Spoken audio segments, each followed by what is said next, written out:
Nous allons procéder par la lecture d'un document qu'on va vous distribuer après.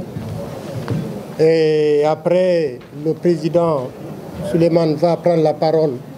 en pulaar. Et ensuite, moi je vais m'exprimer en français. Et puis après, notre frère va s'exprimer en wolof. Et après, il y aura des questions-réponses. Et on va clôturer après. Merci beaucoup. Docteur. Chers tous, je suis le docteur Diallo Thierno Amadou Telly.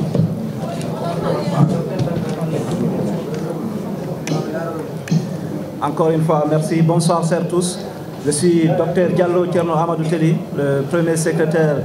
général du Conseil des Guinéens au Sénégal. Mesdames et messieurs, la communauté guinéenne déplore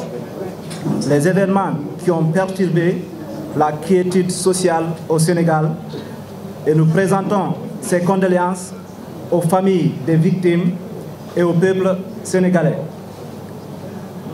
Nous lançons un appel au peuple sénégalais à favoriser le dialogue, la communication et la paix pour la résolution des différents problèmes. En effet, l'objectif majeur de nos pays est de s'appuyer sur les sources d'inspiration et sur le potentiel des ressources culturelles, naturelles et humaines du continent pour identifier des pistes d'action concrètes permettant de construire et un épanouissement économique solide. La paix, entendue comme pierre angulaire du développement endogène, devrait alors se construire qui consiste à un ancrage à des valeurs, des attitudes et des comportements qui reflètent et favorisent la convivialité et le partage fondé sur les principes de liberté, de justice et de démocratie, tous les droits de l'homme, la tolérance et la solidarité, qui rejettent la violence et inclinent à prévenir les conflits en s'attaquant à leurs causes profondes et à résoudre les problèmes par la voie du dialogue et de la négociation. À tous la pleine jouissance de tous les droits et les moyens de participer pleinement au processus de développement des sociétés. Fort de tout cela, nous devons donc comprendre que le Sénégal et la Guinée forment un même et unique peuple avec les mêmes défis. De ce point de vue, il est judicieux de rappeler aux Guinéens vivant au Sénégal l'impérieuse nécessité à la préservation de la paix, la concorde nationale sénégalaise et de participer à sa consolidation. Sous ce rapport, la démarche que nous proposons renvoie à un appel retentissant à l'endroit de toute la communauté guinéenne au Sénégal à respecter davantage les droits et règlements sénégalais,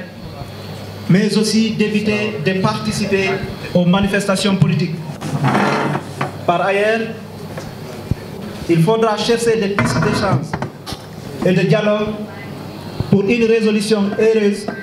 de la question relative au rapatriement de nos compatriotes vers la Guinée.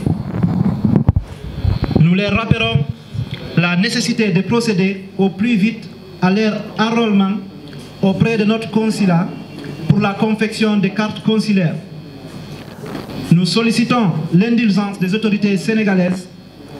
dans le traitement des personnes qui ne disposent pas de cartes consulaires et nous nous engageons à prendre toutes les mesures nécessaires à les assister pour disposer des documents administratifs. N'oublions jamais que c'est à l'Afrique et aux Africains, comme disait le poète Léopold Sédar Senghor, que l'humanité doit les concepts de refondation de la civilisation de l'universel, fruit du dialogue entre culture et civilisation. Sur ce, je vous remercie. Nous sommes très heureux aujourd'hui d'être en face de vous pour vous décliner nos préoccupations et nos inquiétudes par rapport à cette situation qui s'est malheureusement passée il y a quelques jours. Donc, nous sommes ici au Sénégal, dans un pays, la Teranga, qui depuis des années nous accueille et nous réserve, comment dirais-je, de l'hospitalité. Donc, nos enfants qui ont eu à commettre certaines situations ne sont pas sur le bon chemin par rapport à cette situation. Mais, en quelque sorte, depuis quelques jours après les manifestations, il y a eu ce qu'on a appelé la période de sécurisation du pays. Et c'est pendant cette sécurisation qu'il y a eu quelques événements malheureux où des jeunes, des femmes et des vieux ont été arrêtés et conduits au poste, et ce pour un contrôle d'identité. Et c'est pendant ce contrôle d'identité que certains ont été renvoyés à la frontière. Et donc, c'est pour cela que nous avons estimé qu'il fallait faire cette conférence de presse et parler à la presse, au peuple sénégalais, par rapport à cette situation. Nous sommes vraiment désolés d'avoir vécu cela et nous sommes très, très, très peinés par rapport à toute cette situation qui nous a vraiment marqués. Donc, je vais passer la parole à mon frère, Dr Ousmane, qui va revenir un peu en Wolof sur le message qui a été lu par le docteur Telly. Merci beaucoup. Bismillahirrahmanirrahim. Wa salatu wa salamu ala man la nabiyya ba'da. Ginnaaw bi ñu sante yàlla julli ci yonent bi, communauté bi ñuy wax askan bi ñuy oote askanu Guinée ci fii ci Sénégal ñoo fi toog tey pour waxtaan ak askan bi ñu wootee askanu Sénégal. ñi woote seen bopp ay Guinéen tey naqarlu nañu xew-xew yi am ak fitna bi am fii ci Sénégal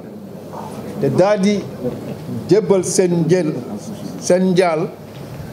ci askan ci nit ñi nga xam ne ñàkk nañu, surtout ci peuple sénégalais. ñi ngi oote di ñaan képp kuy sénégalais da nga delloo si ci sa cosaan loo xam ne li ko lal moo doon waxtaan ak jàmm ngir mu ñu mën a faj suñuy jafe-jafe. suñu dëkk yi ñuy wax Sénégal ak Guinée dañoo laaj ñu daal di dellu ci li nga xam ne mooy suñu cosaan, surtout ci caada ak ci nite bi Afrique amoon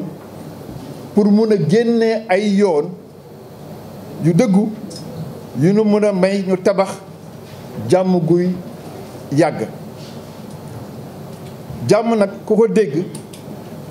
moom mooy laytaay li ñuy wax koom-koom ak jëmale askan ca kanam. pour jàmm mën a am dañ ko war a tabax ci kaw ñu daal di delluwaat ci suñuy cosaan, delluwaat ci suñuy sañ-sañ, delluwaat ci ay jikko yooyu ñu xam fii ci Sénégal ak ci Afrique de l'Ouest bii ñu nekk mooy ñun dañuy jiital bëggante, dañuy jiital nawloo, surtout nag ñu lal ko ci dëgg ak teranga ak moom sa bopp ak li ñu oote tey ak yelleefu doomu aadama. loolu yëpp ñu ngi koy teg ci kaw muñalante ak àndandoo. ngir loolu nag moo tax li gën a bëri ci ñun dañuy dàq li ñu woowee violence pour mun a moytu ay xeex yi am ci diggante nit ñi ngir mun a gis ay solution ci suñuy problème te benn yoon rek lañ ko mën a def mooy waxtaan ak li tubaab di wax négociation te garantir képp kuy doomu aadama kuy dund fii mu mun a bokk ci askan wi mu mun a bokk ci réew mi daal di bokk ci développement réew mi ci boppam. kon dañu war a comprendre ni Sénégal dëkk bi ñëwee Sénégal ak Guinée peuple yi fa nekk benn peuple la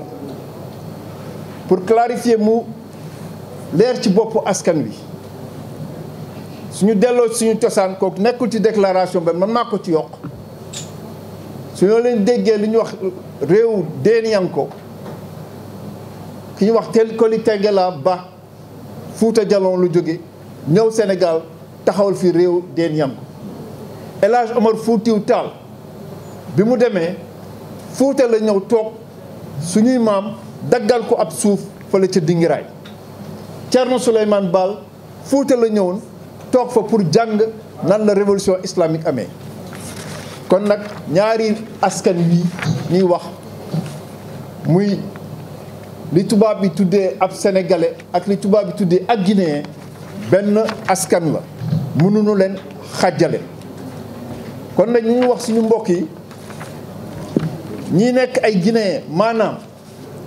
ñoo xam ne seen maam ñaa ngi jóge woon Guinée ñu ñëw fi wala seen papa jóge Guinée ñu ñëw fi wala ñoom ñu ñëw fekk si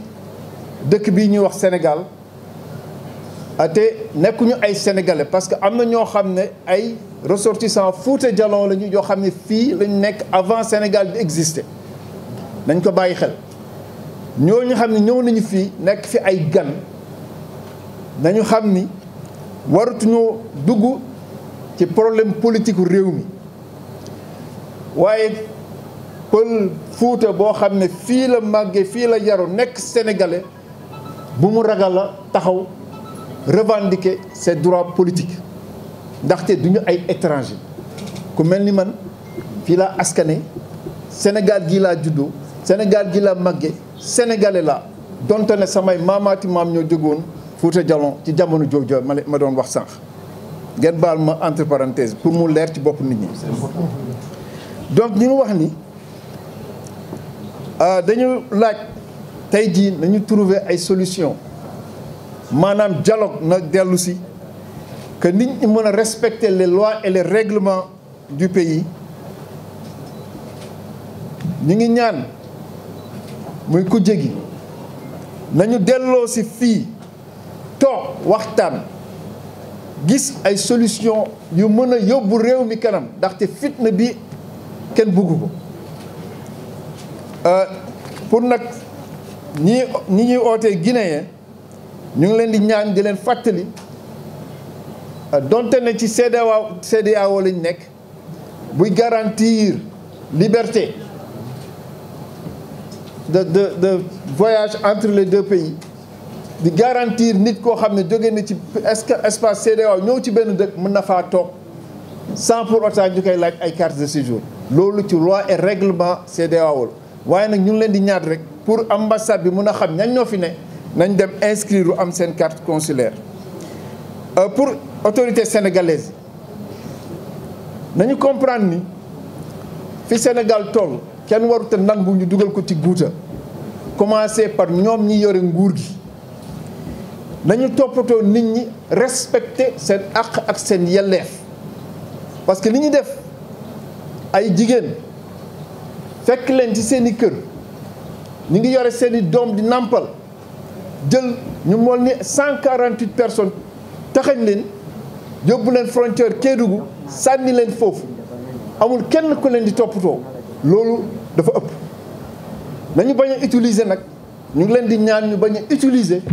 un discours ethniciste buy tax yow nga mën a jël benn askan joxoñ ko ne dañoo bokk ci ay forces occultes te nit ñi xam nañ loolu du dëgg kon nañ ci bàyyi xel ñi ngi wax ni ñi ngi ñaan sénégalais guinéens africains ñi nga xam ni ñoo nekk fii ñuy wax Soudan occidental comme ni Léopold Sédar Senghor doon wax mu ne ko doomu aadama ci seen bopp ñi ngi jël ni ñu wax refondation de la civilisation de l'universel maanaam tabaxaat civilisation boo xam ñépp a ko bokk loolu ñu ngi ko jëlee fii ci Sénégal te ñun nañ xam ne tamit loolu mënut am lu dul ñu indi dialogue culture ak civilisation kon nag maa leen di gërëm di leen sant jërëjëf. asalaamaaleykum gannaaw bu ñu sante yàlla julli ci yonent bi ñu ngi leen di gërëm di leen sant di gërëm ci seen teewaay di yokk tuuti ci olof lu sama mbokk bi wax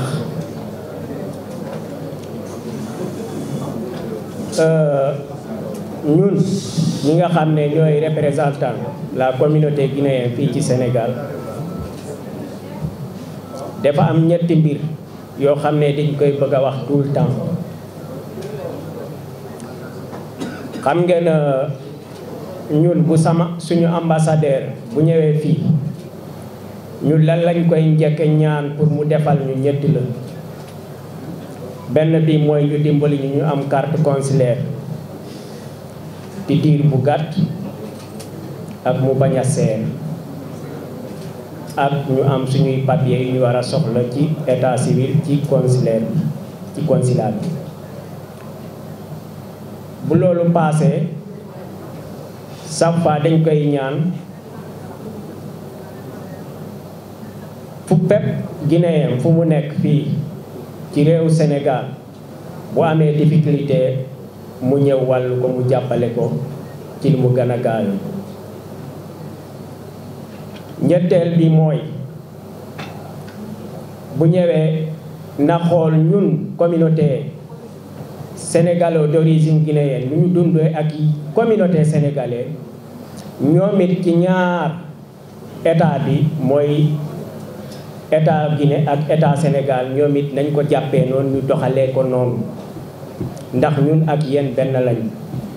ñoo bokk liggéey bokk fu ñuy toog waxtaan ñooy bokk defandoo lépp te ba pare dañoo bokk di séyante suñuy diggante donc dañuy ñaan chaque fois bu suñu ambassadeur ñëwee dañ koy ñaan moom it mu vraiment mu defal ñu ñett yi mooy suñu yitte fii bu loolu passé avant suñu représentant diplomate bépp ku fi ñëw muy ambassadeur buñ toogee di waxtaan dangay dégg mu naan vraiment ñun dañoo kontaan ci yéen communauté guinéenne ñu nekk fii parce que état Sénégal nee nañu yéen da ngeen respecté seen liggéey xam ngeen seen liggéey rek ak seen julli dem julli ci jàkka bi moom ngeen di def vraiment maa ngi kontaan ci yéen waaye nag gis nañ léegi depuis quelques jamono affaire bi dafa xaw a changé ci tous les côtés mooy suñu côté mooy ci lépp ñu ngi koy gis ci réseaux sociaux ñu ngi koy gis aussi ci suñuy côté ñun nag lu ñuy wax mooy loolu suñu pap yi ak suñu maam yi fi njëkkoon ñu jëlewuñ ko ci ñoom dañu jàngal ñu liggéey topp suñuy diina ak suñuy njaboot ñu wax ne que ñun ak yéen benn la bu ngeen gisee aussi monsieur le ministre Serigne Mbacké toog fii du question politique du leneen dañoo jaaxale fukk bunt yu bari waaye buñ ko jotee def ñu ubbil bunt bi ñu wax ko suñu yitte ak lu ñu soxla mu jóg taxaw jàppaliñ ci comme te ñun dañoo nekk nit ñoo xam ne aussi dañu jox responsabilité communauté bi bu fekkee gis nañu kenn koo xam ne dafay taxaw pour jàmmu Sénégal ak jàmm communauté guinéenne ak jàmm entre Guinée ak Sénégal moo tax ñu sawar ci loolu pour ànd ak moom ti ci liggéey pour jàmm am Sénégal du leneen donc ñu ngi koy gërëm kilifa yi aussi ñu ngi koy gërëm di ko sant ñun politique ñu dañuy gis rek loo xam ne vraiment comme sama mbokk yi nuñ ko waxee ci lu am fii mooy diggante état ñaari état yi am loo xam ne c'est vrai am na yu ñu yóbbu ci frontière ba du lu ñu rafetulu mais dañoo wax ne que entre communauté guinéenne ak communauté Sénégal ak ñaari état yi bu loolu xewee buñ ko waxtaanee xëy na mun nañ trouver solution lu gan loolu moo tax ñuy ñaan état bi jàpp ci loolu vraiment lu mel noonu ñu xool nuñ koy defee te mu gën a rafet kontaan nañ nag ci sécurisation parce que fii mu bu fekkee Sénégal amul jàmm ñun duñu am jàmm fii keroog affaire bi bu mu amee amul kii guinéen la kii malien la kii leneen la kii français la kenn liggéeyul comme jafe-jafe bi ñun ñëpp a ko dund lu ñu war mooy ñu ñaanal Sénégal jàmm parce que jàmm bu amee ñun ñëpp a ko soxla ñun ñëpp la kenn du wax man fii laa ba ko affaire bi du ma dal loolu vraiment ñu ngi rafetlu force de sécurité lu ñu taxaw pour vraiment sécuriser réew mi ñu ñëpp a ci ànd mun nañ wax ne que vraiment ci liggéey lañ def ñu ngi kontaan ci gouvernement bi bu ko defee dama ci bëgg a làkk tuuti sama mbokk parce que am na loo xam ne ñun la concerné suñu communauté parce que suñu communauté buñ ci naree wax il faut que ñu làkk leen pour ñoom ñu comprendre parce que loolu lu ñu yitte la ngeen baal ma ci kàddu bi may wax ci pël aray enen communauté guinéen wonɓe ɗo e Sénégal minen ɓe yiwɗo yeeso moɗon ɗo aray meɗen ari yettinande en nelal e konngol kilifaɓe meɗen wonɓe ɗo ɓen aray iɗon andi actuellement iɗe woodi piiji buyɗo e Sénégal ko feƴƴi mais yiɗa noon wowlande piiji goo ara men heɓa liƴƴiyal ko laaɓi ko ɗum haɗi tawa ɗum fof min wawi jooɗade hakkude ɗo min yewta hande noon ɓe wi yo min waw jooɗodude ɗo hakkude amen min wawa on humpitude piiji seeɗa ko fewndi ko honɗum woni ɗum iɗon andi ɓe areti yogaɓe yimɓe meɗen ɓe nattiɓe ko frontiére donc ɗum ɗon tawɗen aray ko hunde nde tawata nde wowano wadde ɗo kono haray ino ngalɗini en seeɗa aray noon état Sénégal on ko on ɗum waɗi si ɓe waɗi ɗum ko fi laɓɓingol leydi ndin par ce que ɓe wi woodi yimɓe ukkitiɓe e nder piiji ɗin aray kala moɓe nangi mo ala kayɗi ma ɓe ndaara ko on to jeyɗa ɓe natta mo taw par ce que ko honɗum waɗi ko ɓe humpiti men no woodi woɓɓe si ɓe faalama bonnude si ɓe andi ɓe rewi e o frontiére ɗa ɓe feƴƴata ɓe yaara e o pays ɗa ɓe rewra ɗon si tawi ɓen ɗon no hayfindinana no feƴƴira ɓe rewra ɗon ɓe feƴƴa ɓe naata ɓe waɗa kuuɗe maɓɓe ɗen aray noon ko ɗum ɗo waɗi si ɓe wattani yiila kadi e enen wonɓe iwde ko meɗen ara ga tawa ɓe ala kayɗiji aray meɗen tori en yo e watta yiila ɗaɓɓen kayɗiji ɗaɓɓen surtout consulaire ko ɓe yamiri en kon carte consulaire actuellement ambassadeur on no jonnirde consul on ko 1500 fixa ton aray noon on 1500 wata goto feƴƴu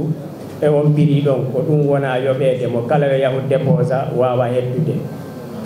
iɗen andi mo ala carte consulaire walla mo ala kaydiri ha ye hunde haray an a woni neɗɗo mo exista par ce que neɗɗo a wawi wonde neɗɗo tawaɗo e nder société e nder jama o wosi tawiɗa mari kaydi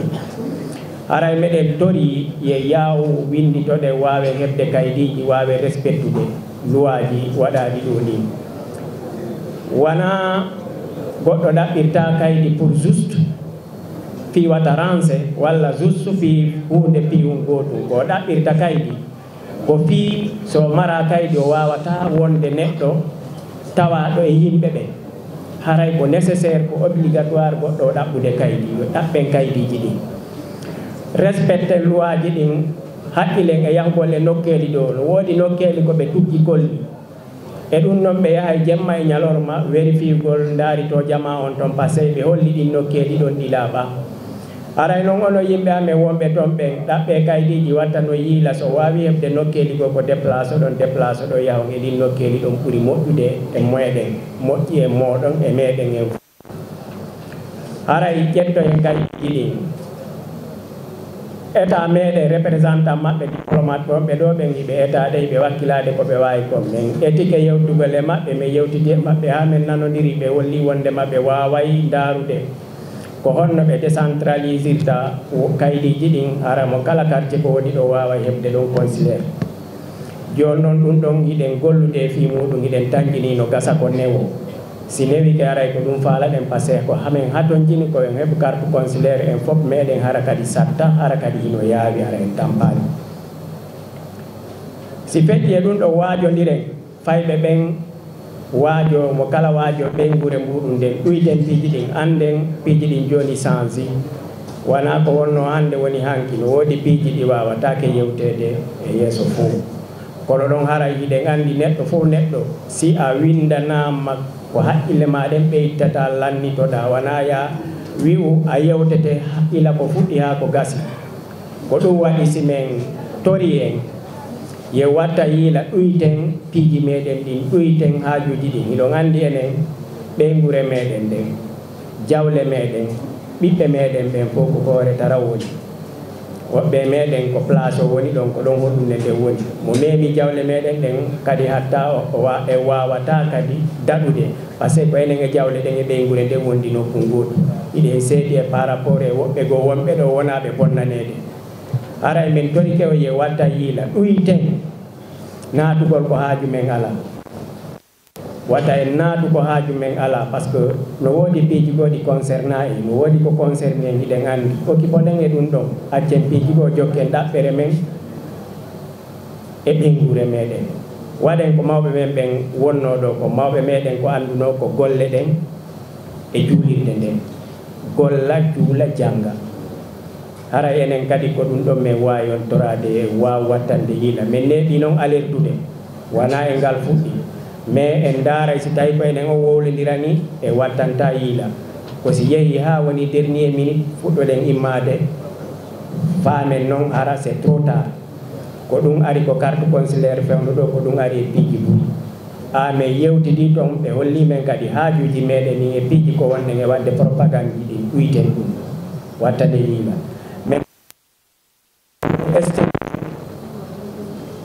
aray menen ɓe ɓe yiwɗon ɗo no woodi piiji ɓuuri komin yiɗi sago amen on naatatta e piiji goo hara en famodirali acce taw ko woni Sénégal ɗo ko meɗen humpiti meɗen faami piiji ɓuuri si men noddali on faabo acce ɗum ɗon ɗon min yewtani no woodi kilifaɓe meɗen mawɓe meɗen acciraɓe sabbuji ɓuuri sabu maɓɓe haray si ɓenɗon no gaa onon jarahi ɗon waɗa intervention ji e piiji goo ko réseau sociaux ji hino faalete men bonnande no memmina piiji ko ɓay ɗum hiɗen mari wawɓe ɗahude ɓen hino ɗahude hino wakkilade haray meɗen tori on meɗen andi ko honno leydi ndi waalo meɗen andi piiji ɗin ko honno yarata e enen ɗo ɓeɓe yiwɗen ande yimɓe Sénégal kilifaɓe wonnoɓe ɗo hanki ɓen ko ɓe woni hande hay hunde changeani enen kadi no wattane yiila ɓe innayi jamano no yarata noon ko noon neɗɗo kadi jokkitirta piiji ɗin enen en ɓurdu ɓeydude piiji mais en wawali huɓidade hoore meɗen haray noon huɓinoɗen ɓengureji meɗen ɗin e hoore meɗen e hoore no haaliri haray ko oɗo message mi falano en ɓeydande min andinawo miɗen jooɗodi ɗo e ministre jo min jooɗora e makko ɗo fi affaire politique min jooɗore e makko par ce que o walli men ha min humpodiri e laamu ngun ɗo e piiji ɗin min wawi yewtidude maɓɓe ha wawɗen organise ude ɗum ɗo awa haray min tangini kadi laamu ngun nani en ko faala ɗen kon kadi ɓe wallitoto en e muɗum enen kadi wakkilo ɗen siɗe wallede etoɗen enen kadi wawi wallude hoore meɗen hara en habbaki ha wona trop tard haray ko ɗum ɗon min salmina communauté guinéen e communauté sénégalais e kilifaɓe men diina ɓen e aada ɓen e wonɓe ɗo ɓen fof assalamu aleykum wa rahmatullah. Mesdames, Messieurs de la presse,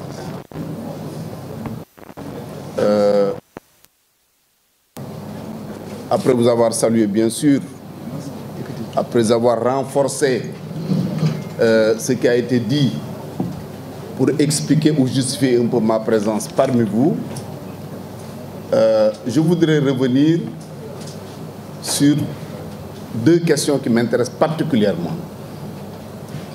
Parce que c'est vrai, le président Barry a dit tout à l'heure que je ne suis pas là pour des raisons politiques. C'est vrai, du tout.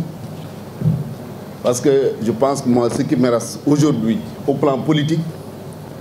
c'est 3 chantiers. Les Sénégalais internes, je n'en parlerai pas. Mais les 2 autres questions politiques qui m'intéressent, premièrement, c'est la question des nationalités. Deuxièmement, c'est l'unité dans notre sous-région. C'est vrai, ces amis qui sont autour de moi, nos relations ne datent pas d'aujourd'hui. Depuis assez longtemps quand même, je participe à toutes les activités développées par nos parents de cette communauté. Que ce soit au plan religieux, au plan social, dans tous les domaines, j'essaie quand même d'intervenir d'une manière ou d'une autre. Parce que je suis conscient que nous sommes tous des Africains. Moi, je suis de nationalité africaine. Je disais à un de mes amis qui a été ministre d'État au Congo-Brazza, du temps de Pascal Lissouba, on me l'a présenté à Paris, il me dit, mais vous êtes de quelle nationalité? Je dis, je suis africain. Il me dit, oui, de quel pays? Je lui dis, je ne suis pas sûr d'être sénégalais, mais je suis sûr d'être africain. Donc, mon premier chantier, c'est la question des nationalités. Et ça, j'invite tout le monde. C'est pourquoi, d'ailleurs, souvent, je fais des critiques à moi et aux hommes politiques sénégalais pour dire que nous laissons les questions essentielles pour parler de détails. Qu'est-ce que j'appelle les questions essentielles? Il y a un de vos membres, Mamadou Salou Diallo, qui m'a montré la carte de membre de l'UPS. Beaucoup d'entre vous ne connaissent pas l'UPS. C'est l'ancêtre du Parti socialiste. Son père avait la carte de l'UPS qui date de 1968. Comment on peut dire à quelqu'un dont les parents, depuis près de 100 ans, vivent au Sénégal, ils sont nés au Sénégal, les grands-parents, les arrière-grands-parents sont nés au Sénégal, on leur dit, vous n'êtes pas sénégalais. Quand vous demandez à intégrer une fonction quelconque, on vous demande d'aller chercher la nationalité sénégalaise, uniquement parce que vous êtes un bas avec H, vous êtes un diakité, vous êtes un... Je trouve que c'est inacceptable. Alors que nos enfants qui sont nés en France, aux États-Unis, en Italie, un peu partout, on dit oui, ils ont droit à la nationalité sénégalaise, française, pardon. Et pourquoi nous, entre Africains, unis par tout, le sang, la géographie, l'histoire, souvent même la religion, l'économie, tout nous unit. Donc j'estime que nous avons intérêt à nous mobiliser pour cette question. La deuxième qui est liée à celle-là, entre la Mauritanie, le Mali, la Gambie, la Guinée-Bissau, doit être d'arriver à mettre sur pied un gouvernement sous-régional. Parler des États d'Afrique dans le contexte actuel. Mais cette sous-région doit pouvoir avoir un gouvernement sous-régional. Mais imaginez ce qu'il y a comme ressources dans ces pays-là. Minières, pétrolières, gazières, l'or, le fer, le bauxite, l'eau surtout, l'agriculture, l'élevage. Donc ces 6 pays réunis vont devenir l'Eldorado du monde. Donc voilà pour moi les questions pour lesquelles je suis en train de me battre politique. La troisième question, je l'ai dit, c'est une question interne que je n'aborderai pas. Donc à chaque fois que je trouve nos parents sur le champ de bataille, je serai à leur côté. C'est pour ces raisons que quand certains ont été conduits jusqu'à la frontière, moi je me suis élevé contre cette décision-là. Je considère qu'un Africain, où est-ce qu'il puisse se trouver en Afrique, s'il commet une faute, il n'a qu'à être jugé selon les lois du pays. S'il doit être condamné, on le condamne. Aujourd'hui, aller dans les prisons, il y a des Guinéens dans les prisons, il y a des Maliens, il y a des Nigériens, il y a toutes sortes de nationalités. Si vous allez en Guinée, certainement, vous trouverez dans les prisons des Sénégalais, des Gambiens, des je ne sais quoi. Mais le fait d'expulser quelqu'un, c'est ça que je trouve inacceptable. Parce que s'il a commis un délit ou un crime, on le juge, on le met en prison. Si on l'expulse, c'est parce que peut-être sa seule faute, c'est qu'il n'est pas en règle sur le plan administratif. Et ça, je pense que c'est une situation quand même que nous pouvons tolérer, parce qu'après tout, nous sommes tous des Africains. Ni Afrique, Sénégal. comme j'ai dit seeni maamaat fii la ñu juddoo. Si vous allez à Thiès par exemple am na quartier bu tudd Mbambara Alilo. Le quartier Mbambara c'est du temps du Dakar Niger.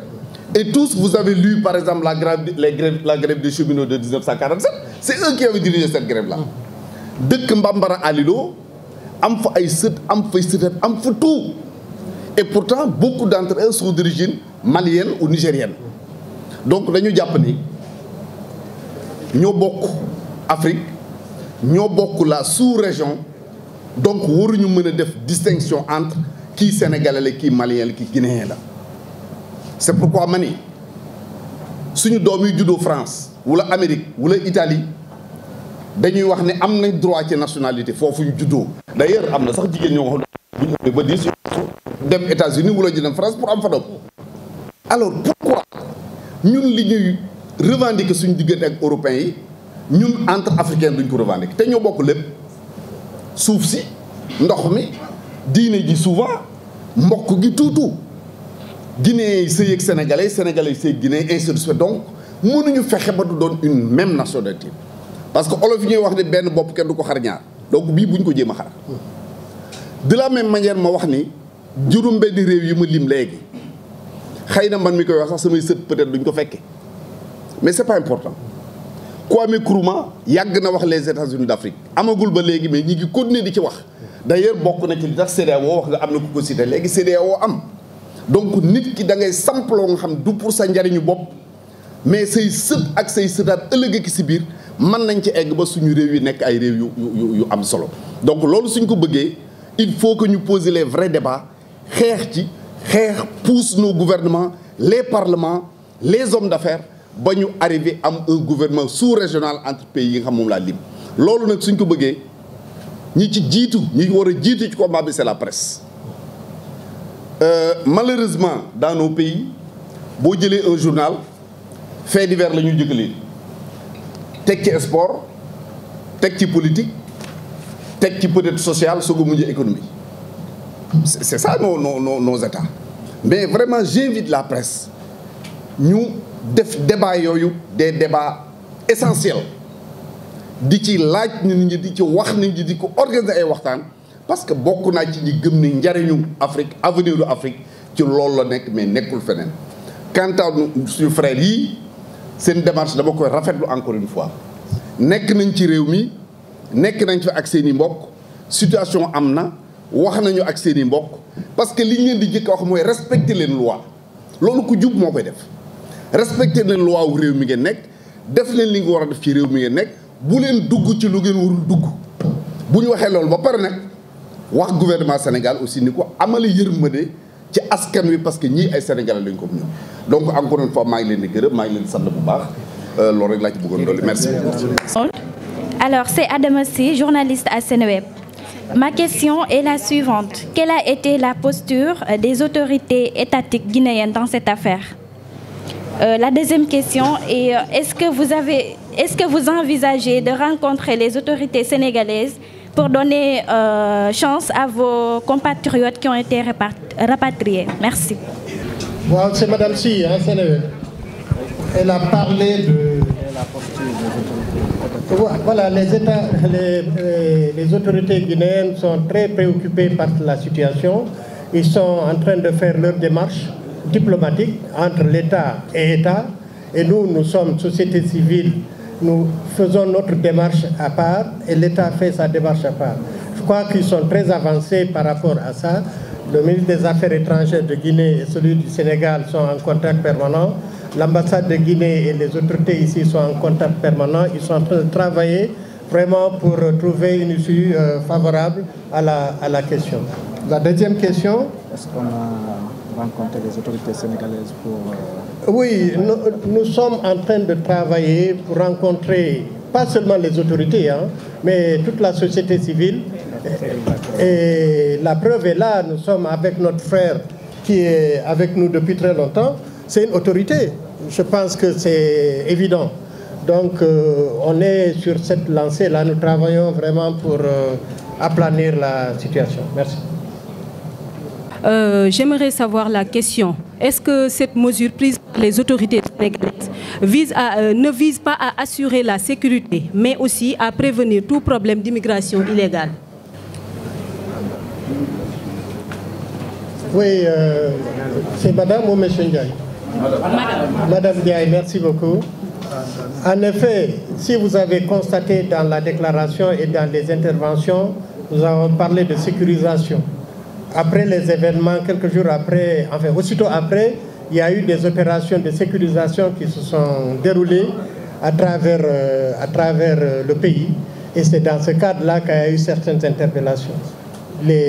La situation est préoccupante et il est évident que le rôle de l'État, c'est de sécuriser le pays. Et nous sommes tout à fait en phase avec l'État par rapport à ça. Et la sécurisation, elle est importante et utile. Et nous sommes avec l'État dans ce cadre-là. Merci. Ils sont libres actuellement. Merci, monsieur. En effet, ils sont tous libres. Ils sont tous libres. Personne n'est détenu par rapport à ce volet des cartes consulaires. Ceux qui ont été dans ce cas-là, certains sont rentrés déjà en Guinée. On les a remis à la frontière. Il n'y a pas de détenus par rapport aux cartes consulaires. C'est clair. Merci beaucoup.